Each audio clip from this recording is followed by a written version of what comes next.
We are the watchers on the couch. We are the voices that guide the realms of men. We are the Night's Watch.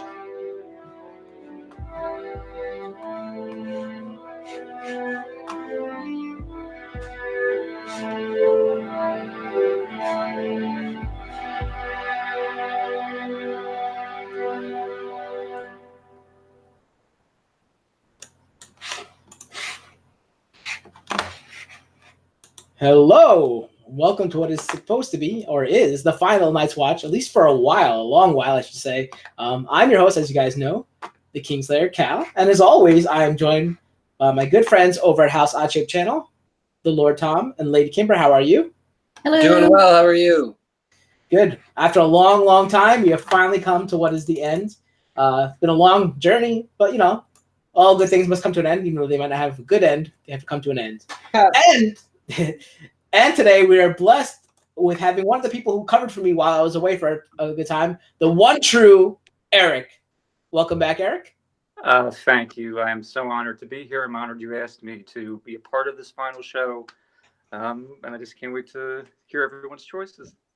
Yeah, I mean, you know, you're always part of this family. You've always been a great supporter, as well as a huge Game of Thrones fan. So we can't, you know, we can't do this without having you. So I figured let's bring our whole group together.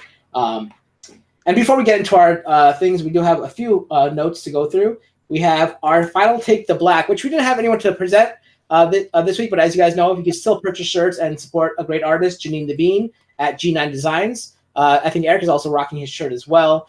But you can also see him here too, because here's all the people who have actually bought the shirt over the years. Thank you guys all so much for supporting the channel, the show. Janine, who's a great artist. And I know a bunch of you have never seen the picture, have yet seen the picture. If I can, I'll try to put it on Twitter or something. If you do eventually send me the picture. But these are all the people who actually did send the picture. And so thank you guys so much for supporting the show. All right. So I know we also have one extra person on the show. Unfortunately, due to I guess, the weather and stuff like that that's going on in the Philippines, he could not make it. We do have a message from our Maester. So, Tom, can you please read that message? Yeah, let me just unwrap the ribbon from my phone real quick. And I'm Jeff now. Hello, everyone. Thank you from the bottom of my heart for welcoming me into your OSP family and making me and my family feel so loved. It was Cal, Tom, and Kimber's awesome show, The Night's Watch, that first brought me into this community of friends and family. Thank you for sharing this journey with me and being patient with my unreliable internet connection this season. Cal is absolutely right that the thing I will miss the most about Game of Thrones is the show on YouTube with all of you. I look forward to everything that will come in the future of your channels and the incredible shows you'll make. Tomorrow is brighter because of all of you. From all of us in Essos, thank you. Aww. Sweet. I'm Tom again. And scene. Thank you. Oh, wait. Apparently there's chat going on, but my chat was not coming up on my screen, so I apologize to people I've missed. Halo. Halo_Smythe, welcome. Odd Shape Channel and Kimber, welcome. Joseph Davis, how are you? Skying, how are you? I don't know why my chat's not coming up on my YouTube. Sorry about that, guys. Usually I'm really on top of those things, but it's always something now. I know. At least we have a show today. It's actually up and running. Let's see if I refreshed it and now it's there. There we go. And I can see the chat now. I was like, all right. There you go. I was like, so weird that didn't come up. Okay. Well, Eric, I know before we get into all our things, so today we're going to be talking about our top moments, our top deaths, and our top characters of the entire series. And, you know, we did have a lot throughout, wavered for some people and all that, but I think some people have been consistent about who they loved. But before we do that, Eric, do you have any thoughts about the final season? Because I know you haven't really, you've been talking in chat a little bit, but I want to get you on the camera. And how do you feel about the entire final season as a whole?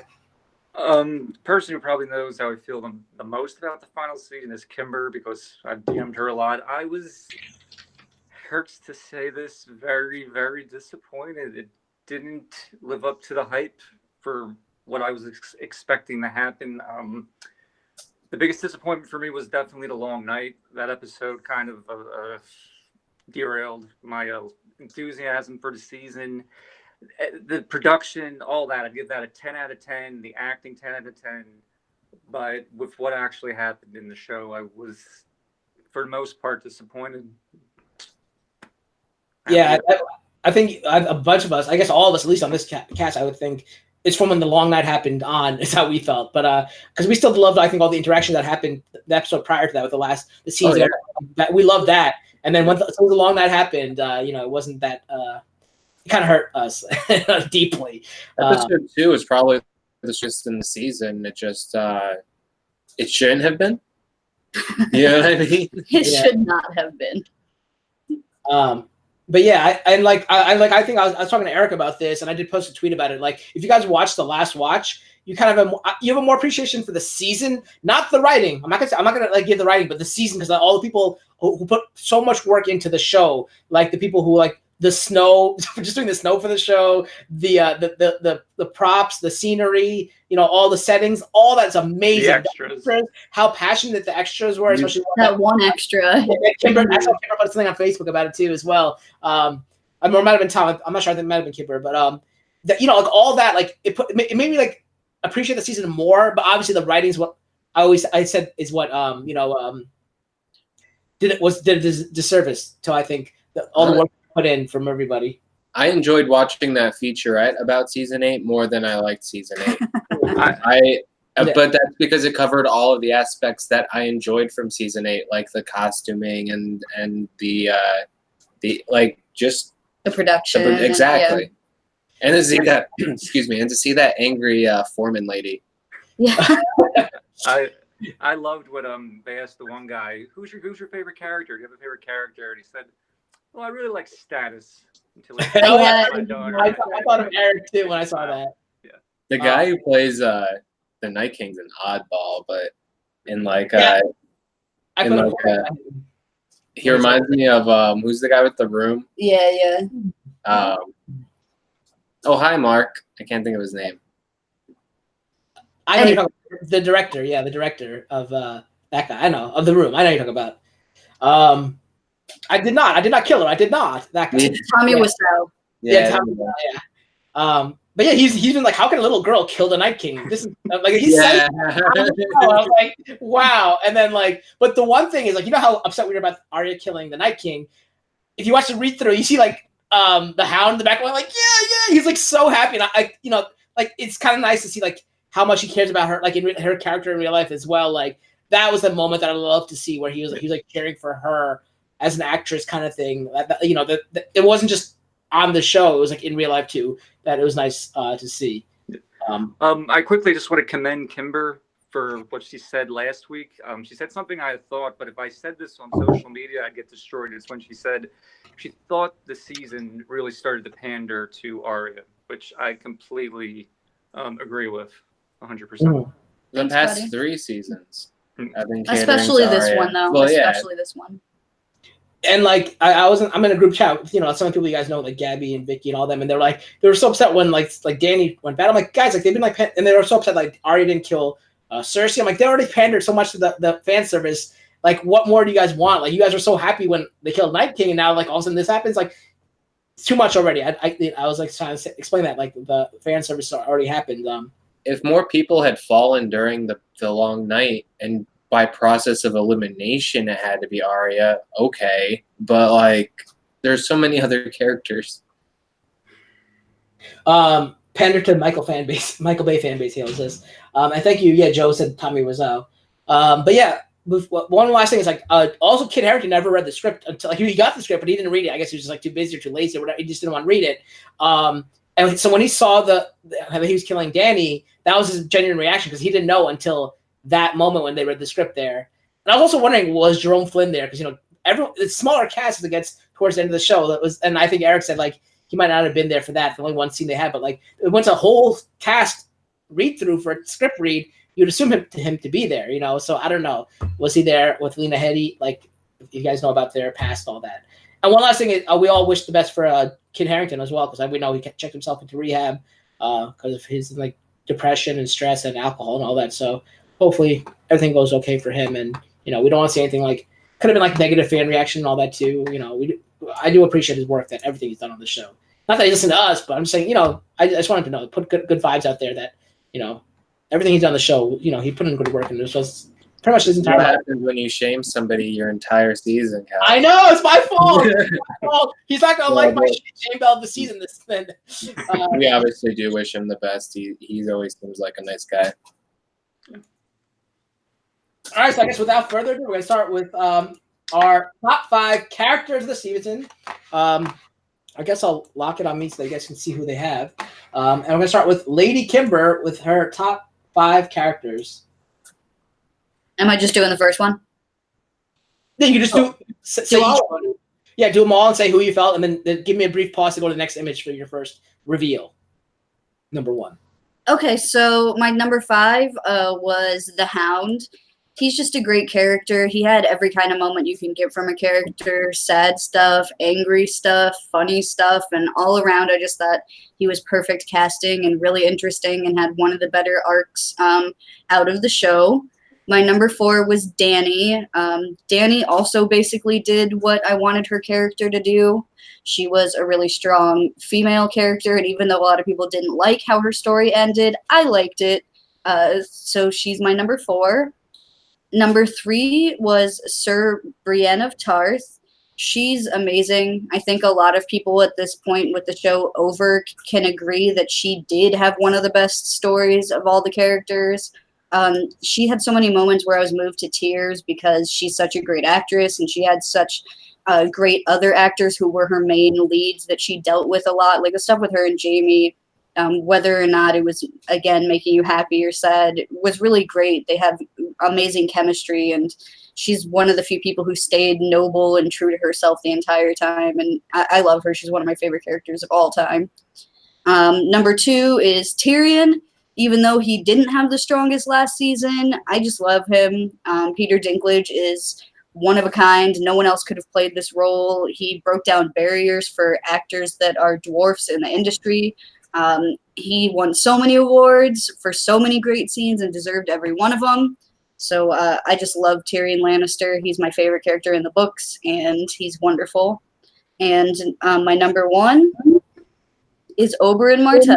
No one is surprised. I'm bisexual. Oberyn is like a huge role model to me. I think that it's amazing to have a bisexual character who is such a badass and such a huge personality and warrior that no one even like makes it a thing. Like he's never made a joke because of his sexuality. He's just like feared by people because he's an amazing warrior. Not to mention that he is beautiful and charismatic and stole every scene that he was in. I almost feel like that was maybe why he wasn't in the show as much, because if it would turn into the Oberyn show, and it did for season 4, and that's why it's my favorite season. Yeah, Oberyn was great. And plus, it's one of the best nicknames in the show. The Red Viper, come on now. That's Yeah. a good nickname. All right, so we're going to go to me, the Kingslayer's top 5. Wonder, there was no surprise for Kimber. I wonder if there'll be a surprise for me. For number 5, I put Sir Arthur Dayne because his 5 minutes on screen, that probably just stole the season for me. That was ridiculous. His fighting with 2 swords and everything. And then I always use the line, the GIF. I wish you good fortune in the wars to come, because he's just such a cool, badass character. And seeing his name in the white book at the end of the season where Brienne is writing for the head of the King's Guard was awesome for me. So Sir Arthur Dayne was number 5. Number 4, probably the most honorable man on all of Westeros history, I should say, Ned Stark. The only person who can keep a secret in Westeros, I guess. He was just, Sean Bean doesn't get enough credit. I think people give him a lot of credit, but still, like, he dies and everything. But he's just such a good guy. In the little time that he's in things, he does such a fantastic job. Number 3, Sandor Clegane, the Hound. Much like Kimber said, he's just a great character. He's funny. He does awesome, his awesome lines, the chicken stuff, calling people the C-U-N-T word a lot was the way he said it was funny. And he just had a good arc. I like the story with Arya as well. And like I said, even in real life, Rory McCann just had that love for Arya or Macy Williams. It just shows the character that he is.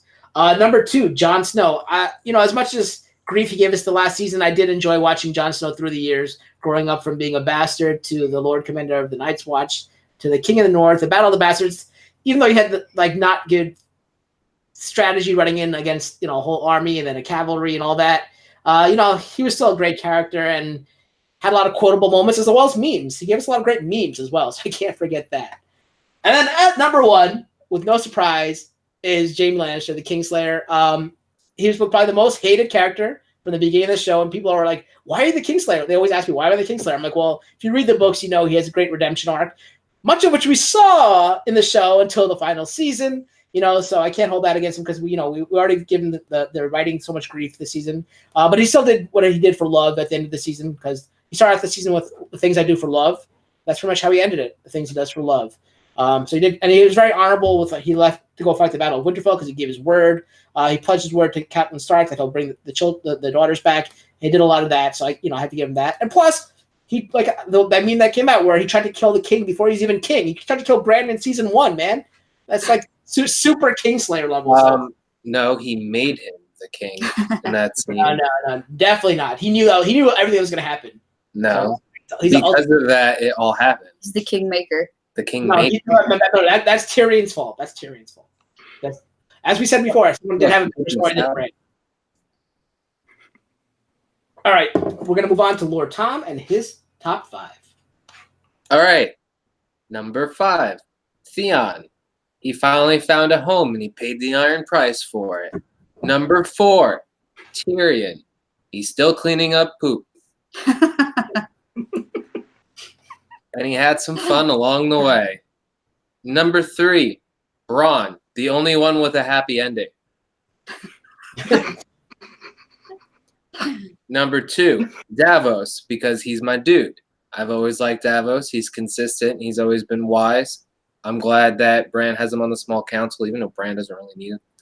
I have Another excellent actor. But Kimber had her doubts about him surviving the season, and I was like, no, man, he survived this long. He's going to survive through this too. And he did. And then number 1, Sir Brienne of Tarth. Yeah. We had Ned, who was the most honorable person in Westeros. He died. And then I was genuinely concerned about Brienne because we know what happens to honorable people in Westeros. And she made it through. She got screwed over at one point, but she kept dignity, and she actually preserved his legacy, which, before that people were wondering. What were they wondering, Kimber? In the book. Somebody forgot to write all down your great deeds. That's my Yeah. Season 4. That is my favorite delivery of a line in the entire show. Jack Gleason as Joffrey. Somebody forgot to write down your great deeds. It's so good. But she wrote down his great deeds. Yep. Best thing she did all show. No, she's amazing. All right, we're gonna move on to Maester Jeff. He unfortunately, he said due to the weather and all that, he couldn't join us. So I'm gonna just read off his list. I don't know the reasons behind them. Jon Snow is number 5, probably because he's so handsome. Number 4, I was gonna say Aidan Gillen. Littlefinger. I guess because he was conniving and plotting, and he's just a good villain. Morgan's guy. Yeah, number 3, Morgan's guy. Yep. Number 3. Is Sir Bran of Tarth for all the reasons you've already heard. Number 2, Arya, his wife and him really enjoy Arya's character. I don't know what else, why, but and number 1, Tyrion Lannister. And there's more to say about Tyrion Lannister for him later on, so I'll just leave it for that. But Tyrion Lannister was his number 1 character in Game of Thrones. Remember, this is just for the TV show. There's probably different reasons for the book for us as well as different lists. But can we go perfect with Eric and know who his number 1 character is? So we're gonna go with the one true Eric. Yes, we know. Okay, so my number 5 favorite character is Jon Snow. I am a Jon Snow fan. I'm a fan of him in the book. If you were to ask me if I had to name one person who's the main character of the book, there's a couple contenders, but I would say Jon. And I thought Kit Harington did do a pretty good job. His acting got better and better as the series went on, and it makes me sad that he got so shortchanged in season 8. So my number 4 is the Red Viper for almost all the reasons Kimber said. I don't think any actor was more perfectly cast for a role on Game of Thrones than Pedro Pascal was. I agree. He stole the show. He stole the season. And when you can do that on a show with so many characters, that's very, very impressive. My number 3 is Sir Davos Seaworth. I absolutely love him. I love Liam Cunningham. He was loyal to my boy. My boy needed to listen to him a little bit more.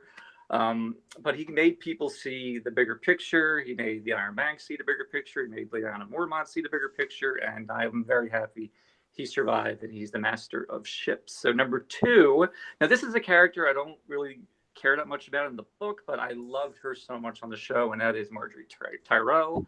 I love Natalie Dormer. I thought she played her so well.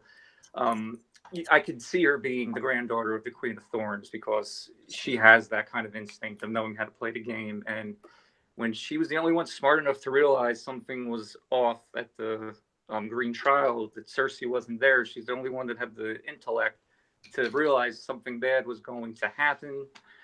And my number 1, as a shock to the world, is that one true king himself, Stannis Baratheon. I love Stannis. I will always love Stannis. I just find him so compelling. I find his sense of duty so compelling, his sense of justice so compelling. And I just think Stephen Delane is one of the most underappreciated actors on the show. I think he played Stannis perfectly, even if you didn't like playing him, which was kind of ironic because it fits perfectly. And I will always defend the one true king, Stannis Baratheon. Yeah, and I think something Eric was saying earlier was that Natalie Dormer, you could see her picturing her be the Queen of Thorns granddaughter. I think Kimber once found a picture of like I forgot her name, who plays Marjorie Diana Rigg and Marjorie Tyrell, Natalie Dormer, and like from when Diana Rigg when she was younger, she looks a lot like Natalie Dormer. But yeah, so they did a really good job of casting people too, because a lot of people look like their younger selves, like even like Ned Stark's thing. So I'm gonna need a few minutes or like a minute just to get the new set of pictures up. So I'm gonna ask you guys, what are some honorable mentions? I know I only asked you for 5, but who do you think missed out? Like, who do you guys miss out on that you want to have? I know one is definitely Tormund. Roz. I'd say Missandei. She's so great. Like, I feel like she's universally liked, and she was super loyal and just like an incredibly beautiful woman. I was always happy to see her there, and her story with Grey Worm was great. So really both her and Grey Worm would be on my short list as well. I mean, Ramsay's a pretty great villain too. Oh yeah, if we were doing top villains, absolutely Ramsay would be my number 1. Cersei's another one of my favorite characters. She's one of my favorites to read in the book. If you guys haven't read those, if you have any love for Cersei, and even if you don't, read the books, because she's so interesting when you can hear her inner monologue. I can never stop on one of her chapters. She's amazing to read. So Cersei as well. One of mine honorable mentions would be Mance Rayder. He wasn't on the show that much, but I loved him. It was an important role because it had to be someone that you were convinced could unite the wildlings, and I was convinced that Cord Hangs did unite the wildlings, so I would say Mance Rayder. And there's a lot more, again, with the books, there's a lot more of Mance in the books than there was on the show. The wildlings surprisingly became some of my favorite characters too. Like, I didn't expect Tormund to be so good. Yeah, Tormund and Sansa, I'm surprised that they didn't end up on anyone's top 5, because those are some really great, memorable characters that a lot of people love as well. In the chat, Sky says top 5 characters are Joffrey, Zombie Viserion, Cersei, Melisandre, and Ghost. He likes the dead ones. So I guess, well, dead ones or creatures, I should say. No one picked Bran. He has the best story. He has the best story. Oh my god. Oh god, don't get me started. I also love Yara Greyjoy. I see some love in the chat for Theon as well, but Yara is really great. I thought she was a scene stealer. Rob's a great pick too. Yeah, Slater says Theon, Rob, Jaime, Arya, and John. I like Quaid in season 2. She wasn't hardly on the show, but I thought she was fascinating. I also liked Theon as well. As you guys know, I gave him champion most of the weeks. Who liked his character. All right, so we're gonna move on to something that happens a lot in Game of Thrones, and we're gonna talk about the top 5 deaths in Game of Thrones in our eyes. For number 5, I'm sorry to say for Kimber, I think she might have picked one of these, but I don't know. Number 5 is Oberyn Martell. Man, that was a gruesome death scene. If you read the books, that's such a great fight in the books, and I was waiting for that to happen on the show, and they did it justice. It was well done, very well done, and all he had to do was stab it one last time. He didn't have to, but he wanted to get it in and be like, listen, what happened? And the way that the Mountain turned it around on him and then actually confesses as he's killing him, that was crazy. Number 4, you can't bring weapons into Vice Rock, and Viserys did, and Khal Drogo made him pay. He probably gave him his promise, a crown of gold, a crown for a king, and he did, and that was a crazy, gruesome scene. And when he head hits the floor, you hear the thunk. I think even the actor who plays him, I think Harry Davies or something like that, he's talked about that. He's like, that moment when my head hit the thing and I hear that noise, like in the playbacks, they did such a good job. Number 3 would have to be the purple wedding scene with Joffrey dying. We all knew it was coming in the books, but in the show they did a great job as well. And like this character, like everyone hated him, and like even people hated Jack Gleason. And I think George R. R. Martin wrote him a thank you letter, go, you did your job. Like everyone hates you because you did your job. And seeing him die, people were so happy to see him die, but he, look at him. He looks great there as like a dead person. This is a good job throughout the whole show. That's like you guys are saying about Ramsay Bolton too. Those people who do such a good job of being a villain, you just got to cheer for them sometimes. Number 2 is probably the most thing that always usually gets me in shows or any movie as well are heroic deaths. And that moment with Hodor and seeing the flashback and all that and the whole time warp, that really touched me. And that was such a great scene. There's also heroic death. Though we don't know he's dead. We don't know he's dead. He could have been at well, I guess he'd be dead now, right? After the Night King dying. But whatever. He was still great seeing that scene. And the hold the door thing with, why can't I remember her name? Mira Reed and all that. That was just such a powerful moment. And for number 1, if you guys didn't know, I started reading the books after I saw season 1 of the show because I fell in love with the show. And then I started reading all the books. I started with the first book still and read through all of them after. And so my number 1 death was actually Ned Stark. I did not see this coming. Like many people who don't read the books, I did not see this coming. In a lot of shows, I shouldn't say every show, but a lot of shows, people are like, oh, they're going to save the hero at the last second. There's going to be no way that they're going to kill the hero. So even to that moment, I was like, oh, someone's going to jump up and put up a sword in front of Cyril and Payne to block the blade. But when he died, I was like, oh my God, I can't believe he killed who I thought was the main character. And I didn't know much about Sean Bean other than like he was in Lord of the Rings. I couldn't remember his character in Lord of the Rings because Kimber's going to hate me for this, but like all the people look the same to me in that. With that's Boromir. He's the worst. But yeah, but they all look the same. They have like short shoulder hair, a beard and stuff. So I didn't even know he was on that until people told me he was in that. But I did know him from GoldenEye, playing Alex Trevelyan 006. He died 3 times in that movie. and that's the only time I really knew him. So knowing about Sean Bean's thing was to die a lot. I didn't know that. So when he died there, I was like, holy crap, I could not believe it. This is a show that's going to be a force to be reckoned with, and it didn't disappoint. And that's when I started reading the books. And I learned about all the other people who died before the books. I mean, before the show actually came, got to that point. But yeah, so with that said, we're going to move on to Lord Tom's top 5 deaths. Number 5, Ollie, because fuck that guy. He's the worst. Number 4, Viserion. That was when we knew that, dragons can die. There were some stakes. We thought it was a 1 in a million shot, and then Rhaegar fell in 5 seconds later. 3 is a less stylized version of the Joffrey death. I got the crappy shot. I did it in the order of who sent it to me. I sent it to myself first, so that's how I did. Number 2 is guy who got killed by the bell during the Light of the Seven. It makes me laugh every single time. I had to find that picture too, by the way. That was a pain to find, but I found it. You're welcome. Number 1, Olenna.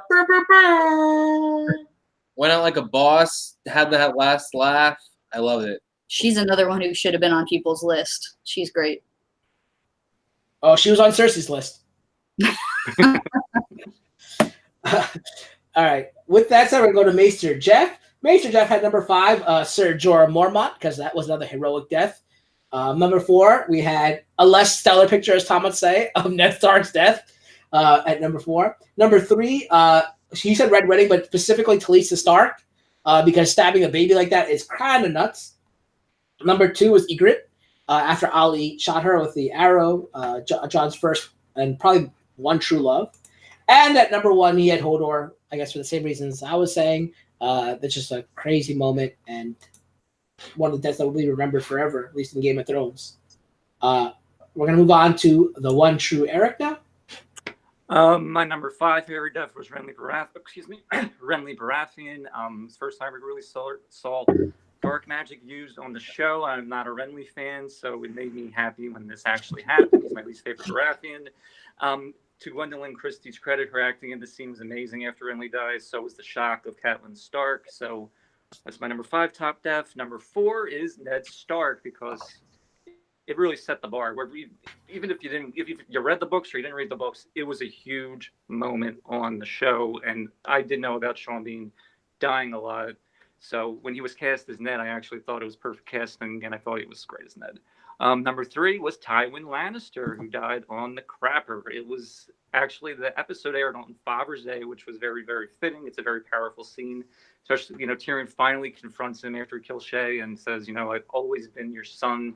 And then Tywin lashes out back at him, and then he gets shot with the arrows. So that was a very cool scene. Number 2.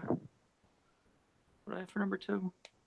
Oberyn. Oh, excuse me, the Red Viper. I agree that most episodes I've watched alone, but that was an episode I actually watched with a group of people, and everyone loved him, and I was the only one in the room that read the book. So when the moment happened, when the Hound catches him, everyone was in shock and crying, and I was crying with them because he was such an awesome character. And my number 1 death was the death that broke me. You monster. It absolutely breaks me. It breaks me to this day. It was the death of Shireen Baratheon. I didn't want it to happen. I was yelling at the TV, please no, please no. But it happened, and it made me cry like no other death on the show has. And it was very, very powerful. I knew it was also one of the first things where the show passed the books, because this is nothing like it hasn't happened in the books. It was one of the first things. So I really didn't know what was going to happen after the sacrifice. I knew probably nothing good. But yeah, that death broke me. It still breaks me today. I'm sorry, Shireen. All right, we're going to go on to Lady Kimber now, top 5 deaths. Yeah, my number 5 was the Golden Company. I thought that was really hilarious to build up those characters, and if you've read the books, everyone's familiar with the Golden Company, and you're like, oh, the Golden Company's coming in. There's a name. We got Harry Strickland in the lead here, and they just immediately died and did nothing useful. So that was a hilarious waste of money. Number 4 is Meryn Trant. We know that I have my issues with what they did with Arya, but we do love a pedophile murdering queen, so we stand this moment. It's a good one. It was a particularly brutal death on the show. You have to do a lot to stand out, and this was pretty gnarly, and I appreciated it. As customary, my number 3 is Joffrey. Great death, one of the best characters the show had to offer, and really just the building up to it in that scene and how terrible he's being to Tyrion and Olenna's whole plan here. It was classic Game of Thrones. This is classic moment on the show, and it's a perfect example of what they were doing when the show was great. So it had to be on there. My number 2, I would imagine this is a controversial choice, but Daenerys. Again, this is one of my favorite characters. This is a character that we followed through the entire show, who we thought was going to be the hero of the show. And though it was done anticlimactically, it was still a really important death. Did we know it was coming to this? I sure did. But did I not enjoy them having it play out the way that it was, it should have been? I think this is one of the things they got right in season 8, and it was a really sad moment, and watching her last remaining dragon child come over and nudge her was absolutely heartbreaking. So Dany's death was number 2. And for number 1, the death of Viserys Targaryen has always absolutely been my favorite. 0 people like this guy. He has no redeeming qualities. He's a creep. He's a jerk. He's disrespectful. He's the king who walks. And we were all happy to see him go. And I do think that this also can get filed under shocking deaths, because in the beginning of the show, they're leading up to him being the last Targaryen that's going to, be possibly the king, blah, blah, blah. And his death really set up Dany's whole story arc. So it's a really important one. And I don't think we had too many times where the brutality and the stylized nature of a death matched up to what they did with this one. So this will always be my favorite death on the show. In the book, he's known as the Beggar King. Yeah. Yeah, that like I said, I had that on my list too. That was such a crazy moment because like I said, I hadn't read the books at that point either. So seeing that and then hearing, like I said, hearing the dunk too was so great. So I'm gonna ask you guys again, once again, some honorable mentions that we didn't see on the list from anybody, or that you guys would like to add to your list as I move on to for me, the death of Mance Raider. I thought that scene was very, very powerful. There's a twist on the books the show chose not to implement, so it makes the scene actually more chilling. Or Lysa Aaron for sure. I think that's like one of the best Littlefinger scenes, and it's just like ice cold the way he like insults her horribly and breaks her heart as he's pushing her out the moon door. Classic. I would say just watching everyone die during the Lie of the Seven with that music was amazing. We were sitting in Cal's living room. It was pretty like. That scene sticks with me. And even Tommen's death, we don't have a lot of suicides on the show, and that was really shocking just to see the king like just casually walk out of the window. It was good. Yeah, and like Tom was saying, that's why they call it King's Landing now. that's why you find out it's called King's Landing. I'm trying to think for me, like what deaths like to note that I can't really even think of. I would say the death of Jon Snow. Oh yeah. Someone mentioned that in the chat as well. That's crazy. Robert Baratheon is one of the most important deaths on the show too. We can't forget mentioning that. Littlefinger's cool too. Littlefinger's death. For sure. That was a cool moment as well. I think I have a few more pictures to bring up. I'm almost done. I liked when they killed Dario and then replaced him. And neither Dario looks anything like he's supposed to in the book. Where's the blue beard? In the chat, we do have some people saying Beth Sky has Will, Alton Lannister, Lysa, Jon Snow, and Game of Thrones Season 8. And then, for Slater, he has Ramsay, Joffrey, Jon, Ned, and the whole Red Wedding. Yeah, the Red Wedding was... they did such a good job with the Red Wedding, I think. Like, that was so well done. The one thing, like... I actually ruined it from what it is from the books. How it's different from the books a little bit, but... it was good, and like how the music starts and then Catelyn like looks up, like that was awesome seeing that. All right, so we're moving on to our final category, which is our top 5 Game of Thrones moments, and we're gonna have Lord Tom kick it off here. Number 5 is Jaime and Brienne's spa day. This is where we find out why Jaime killed the Mad King. And we hear it from his lips. We usually only know anything about Jaime from people talking crap about him. And, this was one of the more sincere moments, the moment we all thought they were definitely doing the redemption arc. And Brienne gives a little vulnerability, too. So I like that. Number 4 is the Red Wedding. I picked it more as a moment than a death just because it impacted the show so much more than any other deaths on the show, I think. Just the amount of bodies it would lead up to dropping. Keep in mind, all the male Freys are also now dead because of this. Number 3 is Jon Snow capturing Ramsay Bolton. The scene was dope. I love that he had the Mormont shield during it. Always, and especially during the season, because Lyanna was always the first to step up for him and talk down to the other older lords, which was hilarious. And now he's holding one of her shields. And then he just beats the crap out of Ramsay and then stops so Sansa can finish him off. Number 2 is Theon's last stand. Awesome. One of the arcs that I think is pretty faithful. I always thought Theon would come out of this better, and I'm glad he did. And number 1 would be Tyrion killing Shay and Tywin, those two scenes together. Just the amount of betrayal that like you empathize because you've been through this whole trial process with Tyrion. You've seen his champion get killed. Like you're like, oh my god. And just to have this like last thing like to like I don't know, but it also led him going over and getting Dany back to Westeros. So it's an important moment. That shit makes me cry. When he goes, I'm sorry, like, I lose it every time I watch that episode. It's really good acting. Shay lost me. I liked Shay until the trial. She completely lost me. I liked her until she was lying about on the stand during the trial. And I'm like, what is this about? And then of course, it's because she's banging Tywin. Mm-hmm. And I hear her call Tywin my lion, which is what she called. Yes, Tywin. which is brutal. And I love that Tywin, somebody who thinks it's like, oh, it's so important that you're remembered for who you are and what your name is, and how and he's known for being killed on a toilet. I just think it's hilarious. And banging hookers. And banging hookers.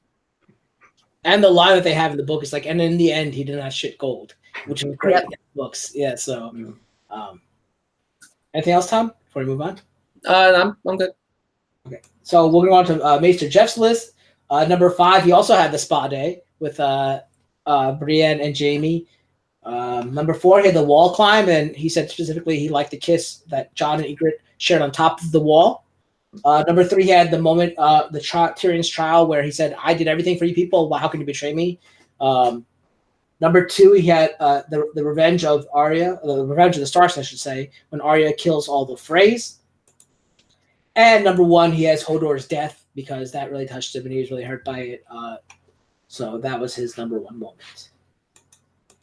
We're going to move on to the one true Eric now with his top 5 list. My number 5 was the reveal of Jon Snow actually being Lyanna Stark and Rhaegar Targaryen's son. I thought it was an amazing moment, the way they transitioned from the baby to Jon. I thought it was going to end up meaning a lot more than it actually meant in the show. I mean, it meant a little bit, but not as much. But in the moment with the music playing, I thought it was absolutely terrific. Number 4, the whole red wedding sequence, I agree, was amazing. Starting with the actual wedding itself, of seeing Edmure, seeing Rosalind Frey is actually a very attractive, pretty girl. They even added some humor in it when they have some like ugly Frey girls, like looking at the Blackfish, and then all the carnage that happens. And unfortunately, it was the last time we would see Catelyn Stark actually on the show, unfortunately. But yeah, number 4, the Red Wedding.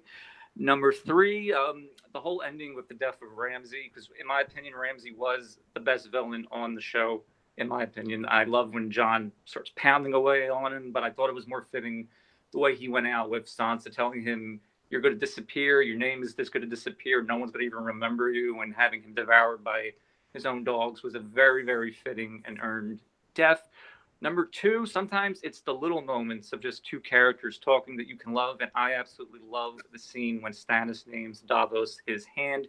You learn about their backstory in this scene, about what happened at Storm's End and why Stannis trusts Davos and why Davos is so loyal to Stannis, and it's the acting between them is amazing, and it happens a little sooner on the show than it actually does in the book, but I actually like how they did it on the show actually a little bit better. So that's my number 2 scene.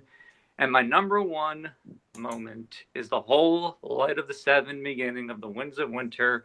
It is absolutely fucking phenomenal from top to bottom, from Pycelle going out, Children of the Corn style, to everything going off. When you see the green in Lancel Lannister's eyes, it's just magnificent. The High Sparrow, seeing his look of dread when he at the last moment realizes he's completely screwed, that they're all about to die, and the scene of them all dying is just amazing. And Cersei watching it all, amazing. Her getting her revenge on Septo Elena with the shaming thing, putting wine on her, was great. And of course, it really kind of ends with the death of Tommen committing suicide. The whole sequence, absolutely phenomenal. Yeah, we were with Cal when we watched that happen for the first time, so it's certainly a memorable moment for us as well. Yeah, I remember Tom even screaming, like he did at the point when the guy got hit with the bell, because he screamed out loud when that happened. I think I clapped. All right, so we're gonna move on to Lady. Anything else, Tom? Eric, before we move on. No, I love the Winds of Winter. It's one of my favorite episodes. We're going to Lady Kimber now. Can you read Sky's list? Oh, I'm sorry. Never mind. I didn't you can go ahead real quick. All right, Sky, Battle of the Bastards. Tyrion slapping Joffrey twice. Arya disguising her as Walder Frey. Last speech between Jaime and Tyrion, and then Walk of Shame. Nice. So my number 5 is the Hound and Arya chicken fight scene. I just thought this was really memorable. My favorite point for Arya's entire character was the Arya and the Hound adventures. And I thought that this was like the culminating point to that whole storyline. We get our first major kill from Arya in this scene when she gets her needle back from Polliver, who killed her friend, of course, and she recites like the lines that he was saying and the moment of realization on that character's face right before he's killed. This is just a beautifully choreographed and written scene. This is, again, what I miss from Game of Thrones in the last few seasons. It was just perfect from top to bottom. My number 4 is the Tower of Joy scene, the flashback. We didn't get a lot of flashbacks. I think this might have even been the first one. And for anyone who is a book reader, this was like a huge deal. And to see Sir Arthur Dayne, the Sword of the Morning, and to have it be so cool, and young Ned, and just everything, especially for the book readers, this was a treat, and we all remember it fondly. Number 3 was the Battle of the Bastards. I know that Eric will disagree with me because he loves Blackwater, but I thought this was by far the best battle that we got on the entire series. They really tried to one-up it this season, but I think they failed hard. This was like Saving Private Ryan, but in Game of Thrones in Westeros. I really felt the tension and just the horror of war. Like, I didn't want to be there. This wasn't glorified in any kind of way. It was dirty and messy and claustrophobic and terrifying. And this may be one of the best battle scenes that's on film. And it's not in a movie, it's on a TV show. So this and my number 2 choice really are just showing why we're in the golden age of television, because it's next level. Sometimes these TV episodes were better than the movies are giving us. And number 2, I have Tyrion's trial. Best acting on the series for me, period, is Peter Dinklage in this scene. I was so filled with emotion just watching this dude, and every line that he delivers is perfect. The betrayal that you see on his face when they bring out Shay, and she's very good in the scene, and Tywin's very good, and Oberyn's just lounging in a chair, but he looks great. This is an excellent scene with so many memorable lines, and it's peak Tyrion. This is kind of like the creation of what his character turns into later in the show. It's excellent. And my number 1, when Dany flies on a dragon for the first time, I wanted to pick something that filled me with joy, because the show did. And I think we need to remember that it's not just gore and horror the entire time and misery. When Dany crawled on that dragon for the first time and took flight and the music swelled, so did my eyes. I cried tears of joy when I watched this scene, because this is what the beautiful parts of Game of Thrones are. This is how they balance all the misery. When you see like the last Targaryen taking flight on this dragon, and you're like, man, I want to be a dragon queen. This is epic. And she's escaping trouble. She's not causing trouble on this dragon. She's just basking in the moment of being a Targaryen, flying on a dragon, being who she is in her blood. So I really love this scene. I think it was great, and the harpies are so creepy, and this is my favorite scene. To give you an idea, we watched this episode, and then it ended, and she cried. And then it ended, and she had just stopped crying, and it was behind the scenes. And they went over the flying in the episode. She started crying right away, harder. It's beautiful. I cried during that episode, but for a different reason. But one thing I want to mention, it's funny you mentioned Tyrion's trial, because my favorite line of the series, the entire series, is when Tyrion goes, "I should have let Stannis kill you all." It's my favorite line. Oh, my favorite is "I wish I was the monster." I like watching your vicious bastard die gave me more pleasure than 1,000 lying whores. So that's my favorite one. That's a good one. Yeah. And even the Red Viper has a great scene in that trial. And let's not forget, James gives that look of curiosity when Tyrion says he wants to try out by conduct. Yeah, and he's the image that we have because of the champion and stuff. But let's not forget, Jimmy also said he'd give up his gold cloak so he could become the heir to Castle Rock so that Tyrion could be freed or whatever it was. So another honorable moment by Sir Jaime Lannister. You can't do Right, But he did try to deal. Yeah. Top 5 moments for me. Number 5, when I saw this moment, like Kimber was saying, like it's not always about like what happens at the end. It's what happened in the moment. When I saw this like took my breath away when the Night King raised up his hands and all the dead stood up. And then they have a meme where it's like, "Don't call me pal, buddy. Don't call me. I'm not your buddy, pal." From like the whole South Park thing with John on the boat and Night King on the shore. But this moment, still, even with that meme, it was such a great moment to see that because I was like, "Wow, they are really in trouble with all this." After seeing all that, not knowing the weakness and all that for it, if you kill like the sire or whatever, they all die. We didn't know that yet, but this is the crazy one. We're really in trouble. And seeing all the people that were just fighting alongside John get up again, like like the woman, the wildling woman, the one from what's called eyebrows. Pitch Perfect 2. I forgot her name, Bridget something. But that was a crazy one. I love seeing that.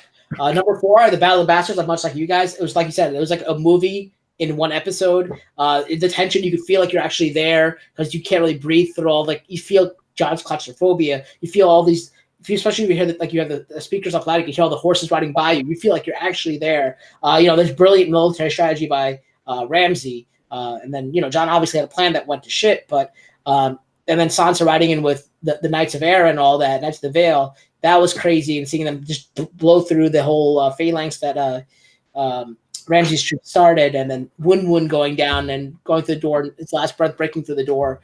That it's just such great moments. For number 3, the Red Wedding. Like for everything you guys said, it was just a beautiful scene with the wedding by itself. Then with all the torment and all that, the brutality that happens after, that was crazy to see. And even seeing Catelyn kill the Frey girl, I didn't think she would do that, but she did it. And then her getting her throat slit as well. That was just some guy just walks by, slits her throat. It was crazy. Number 2, like you guys said, the Light of the Seven whole scene. Like we said, we watched it all together. The music was perfect. I don't think anyone mentioned Cersei for her top characters or anything like that, but she was a great character in the show as well. You love to hate her, and then after a while, you start feeling for her. Some people did, at least. But her costumes and all that, and everything that went into the scene, especially the music, made me fall in love with the music. And I even went to the concert because of that. This whole scene. And for number 1, it was when Jaime pushes Bran out the window. No, I'm kidding. It was the whole Tower of Joy scenes, because that spanned like three or 4 seasons, that one scene, if you think about it. And like I said, like I had to show Sir Arthur Dayne fighting here with the 2 swords. I fell in love with that moment right there. But obviously, the reveal of Jon Snow, how they did that, because they first had the baby. You don't know who the baby is until the next season finale. They tell you who the baby is, and the face fades out in the show, in the scene that Eric mentioned and all that, and then you feel like later on you find out what the baby's name is at the end of season 7, I think it is. So like it spanned a few seasons, and just having such a pivotal moment and having one scene go through 4 seasons, especially I think they're all finale season episodes. It was just great, and I can't give enough props to Sir Arthur Dayne, the Sword of the Morning. That was awesome. But yeah. He died. Lots of cool people died, Tom. Like, the only thing he was that, and he died. Oberyn died, but that shit was still dead. He got taken out by a cheap shot from the Reeds. Yeah, dishonorable. Hey, everyone else remembers it as honorable. That's what's important. The first flashback on the show was actually the Cersei flashback of hers. Fair. Maggot Frog. Yeah. But like, also, if you know about in the books too, like why Sir Arthur Dayne was there, not by Rhaegar's side too, it means the more too, if you know them from the books too. So Sky agrees with Kimber. Peter Dinklage is amazing in the entire scene, such a great actor. As I bring up the last few images, any other moments you want to look back on before we wrap it up? Pretty much? I'm gonna have to go with the death of Stannis. Looking back, it's a great moment, well acted by both Stannis and Brienne. I thought his final line, "Go on, do your duty," was the most perfect thing he could say. And I have to go. I'll say that the death of Stannis. I'm gonna say one of my favorite moments is One of my favorite moments is when Brienne finally gets justice for Renly. Stop. I'm going to shout out my favorite character, too. Like I said, I'm bisexual, and the speech that Oberyn gives about bisexuality in the orgy scene really moved me. He was just kind of like, I see this, and it pleases me, and I see that, and it pleases me, and anyone who doesn't agree is missing out. I've never heard it explained so simply and perfectly. I love that character. He means the world to me, and that scene is great. All right.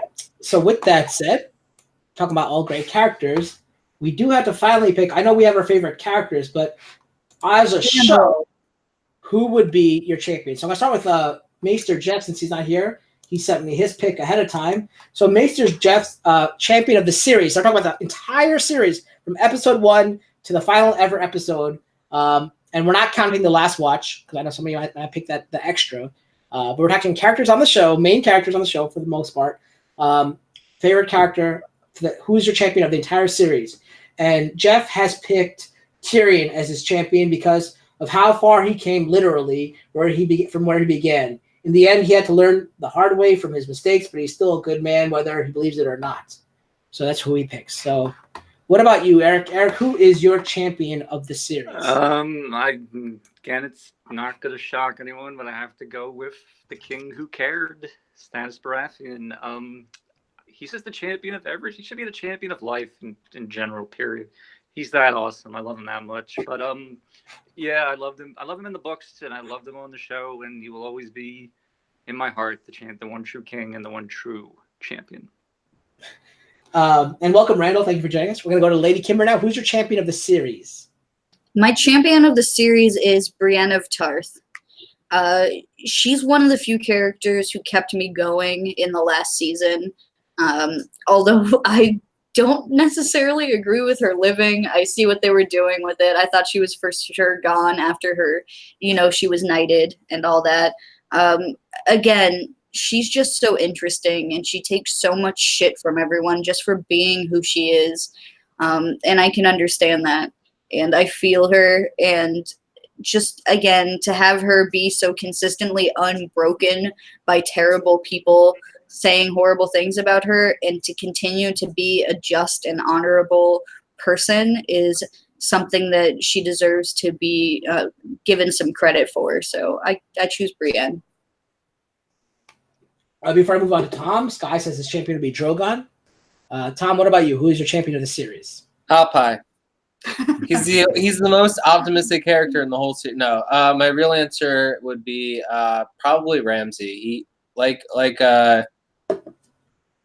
Eric was like Eric was saying, he was like the best villain, and I mean, no doubt, and a villain who's over multiple seasons, not just a few episodes. You know what I mean? Like they were able to flesh him out a bit, and a character they changed a lot from the books, but I actually think is an improvement. So, for me, I mean, obviously, I would love to go to Jaime because my heart goes to Jaime, so he would be like an honorable mention for me. But for my champion, I'd probably give it to either probably Sansa or Theon. Both of them had great arcs. Like I think they grew the most. For whether they fell from grace or whatever it was, they grew. They changed it. And when they last see them, Theon died a great death, an honorable death, and found home, like Tom was saying before. He found his home. And, Sansa went from being a little dove to now she's going to be the Dark Phoenix, right? So she's grown so much as well. And, but now she's the Queen of the North. So I had to give to Sansa because I despised her character, throughout the show. I thought she was like a whiny brat kind of thing. But now when you see her in the books, yeah.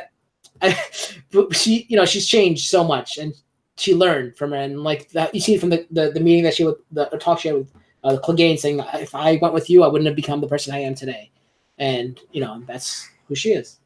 All right, so now we're gonna go on to with our good. We have our bad. We're gonna ring our shame bell for the series. Remember to pause for the shame bell. We're gonna start with Jeff first, and Jeff is shaming Joffrey Baratheon. So shame.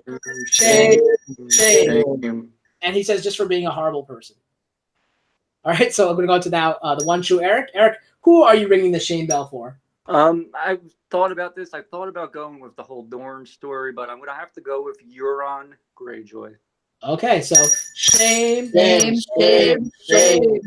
he was just a complete cartoon character on the show. He's someone I do like in the books, but on the show, it was just so generic. The actor, before the season started, season 7, said he was going to be worse than Ramsay. I don't know what he was talking about. He didn't do anything even close to Ramsay. I mean, the only scene with him I liked was the ship battle where he gets Alari Sand. That was the only scene with him I liked. I thought he was a huge disappointment on the show. All right. So, Tom, who are you going to ring your shame bell for? Give me a minute. Go to Kimber. All right, Kimber, who are you ringing your shame bell for? I am going to ring the shame bell for Dorn. Shame. Shame. Dorn is my favorite kingdom.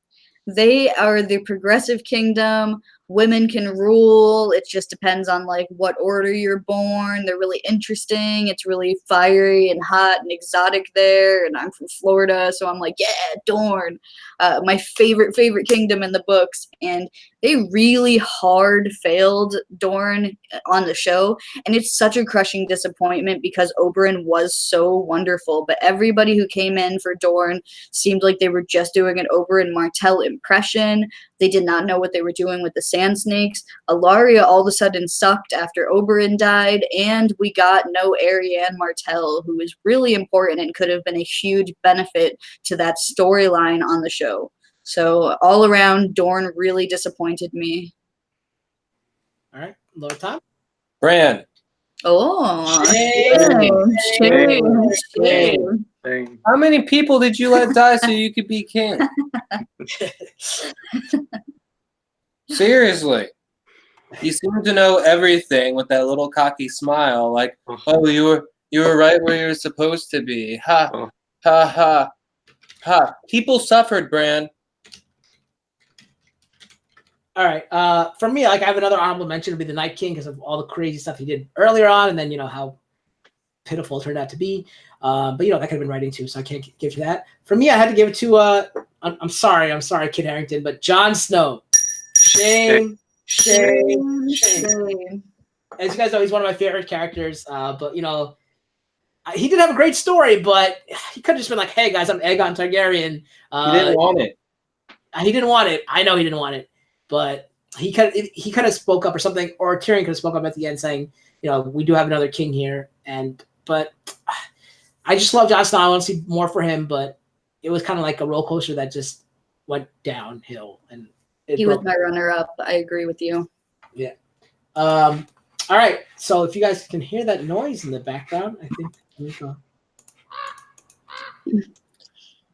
Give me a second. I'm unprepared. I've been drinking. It's the Crow reboot. Isn't Jason Momoa supposed to be in that? Khal Drogo. That is that noise will signal the Raven from Castle Black for our final poll of the season. Right. Yeah, so our last poll for the season was, what will you miss the most about Game of Thrones? And our choices were, I'm going to do them in order from least to. At 7%, people voted for The Game. At 17%, we had other with comments below, and Eric responded with defending Stannis. Cal responded with The Night's Watch, doing the show. Tom liked the theories, and at Sidewalk Closed said the disappointment in memes. Coming in next on the list was the culture and lore, and I missed that last season, not just now. So I can feel that, but I think they murdered that at the beginning of season 8. And with 50% of the poll, the characters win, and that's completely fair to me. Show had a lot of great ones. I mean, you're going to rewatch the show how many times? I'm going to watch season 1 through 5 a lot of times. Yeah, so that's actually what's going to bring me into my next question is, now that the show is over, are you guys going to rewatch it? And as an entirety, can you just not? Can you actually really stop at like 6 or 5? I'd have to watch. With my OCD, I would have to watch it from start to the beginning. I just rewatched all of 1 through 7 before 8 started. I'll probably watch 8 once and then probably go through all 8 again. Yeah, I'm going to let the dust settle a little bit, but I am probably the end of the year going to do a full rewatch of the whole series, but it's probably going to be more towards the end of the year. Yeah, I'll do the full rewatch at the end of the year, but I'm going to definitely, when 8 comes out, I'll have to get the DVD and the Blu-ray, whatever, just because I have the whole set kind of thing, part of my OCD as well. and put it in, watch through season 8 again, and then then watch probably around Christmas time when I'm off and a break and time like that. I'll watch the entire series. What about you guys, Lord Tom and Lady Kimber? I'm gonna cut my own version. Tom won't. I can tell you straight up he won't, because he usually only rewatched when the new seasons were coming out. I pretty much have watched the show on a continuous loop since I've been watching the show. I'll probably continue to do that, but honestly, I might stop after the Light of the Seven scene and be like, and then Cersei blew up the Sept, and the show was over. The end. Everyone lived happily ever after. So you watch it over and over. Are you saying Danny finally broke the wheel? Ah. All right. Before we go I to have our a question. Yep. Do you have favorite season? Mine's Favorite 2. season? Mine's 2. 4. 4. That's my second favorite. I can't remember. I had to watch, I had to look at the titles of the episodes to know which one it was. Oberyn That's- season. That's the Tyrion trial season? Yes. Yeah, 4. Okay. Maybe the season after that then, I think. When, I don't know. Whatever, was that Hardhome? Which season That was was Hardhome? 5. Hard Home was 5. Okay. Yeah, probably 5. I do not care about the White Walker stuff. I fully don't care about that. I love it. That's why. So, all right. With that said, before we do our final goodbyes and such, let's talk about where you can find us if you ever want to see us again. We'll start with Lord Tom and Lady Kimber. Yeah, we have a bunch of content over at Odd Shape Channel, gaming, podcasts, whole bunch of stuff. Check it out.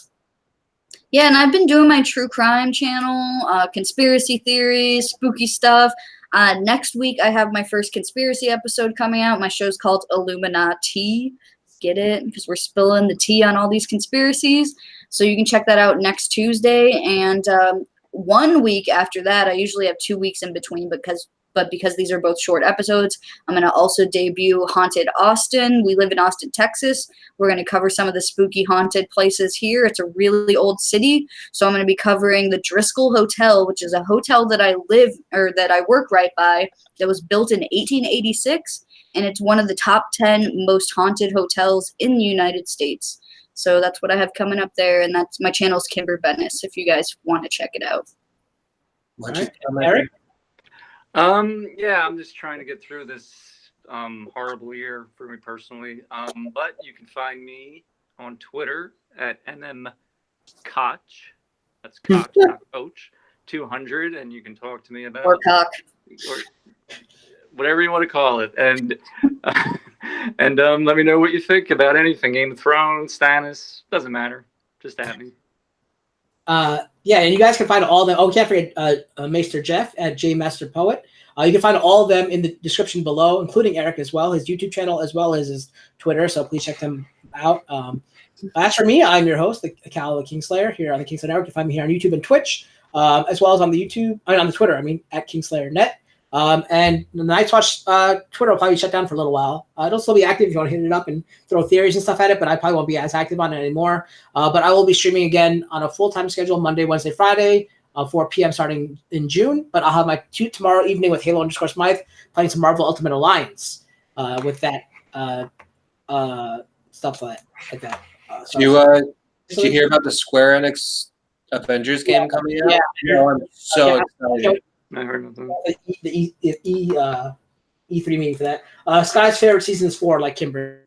4. Good choice, Sky. That's my second favorite. So we're pretty much wrapping up. Eric, any last final words for? Thank you for inviting me on this final episode. It was a blast. It's been a while since I verbally have talked with Tom and Kimber. And you, I'll always love the show. Always love Night's Watch. I always say I wish we all knew each other in the earlier seasons, but it was a lot of fun. I'm sure when The Long Night debuts, whenever that comes on, we'll probably reconvene maybe this. But just thank you for making me part of this community. Yeah, thank you for taking my spot when I couldn't be there, man. You did a great job, and your knowledge of Game of Thrones is second to none, especially of Stannis. And you and Laptop will go down in history for your love for Stannis. I wouldn't be surprised. He bird, nursed back to health when he was young. Somebody's gotta like him. And of course, my people from the beginning, Lord Tom and Lady Kimber. Any last words? No, obviously this is always been fun. It's been a little bit more grating this season just because rehashing hurtful memories. But you know, always theorizing was always my favorite part, and you know, meeting people along the way.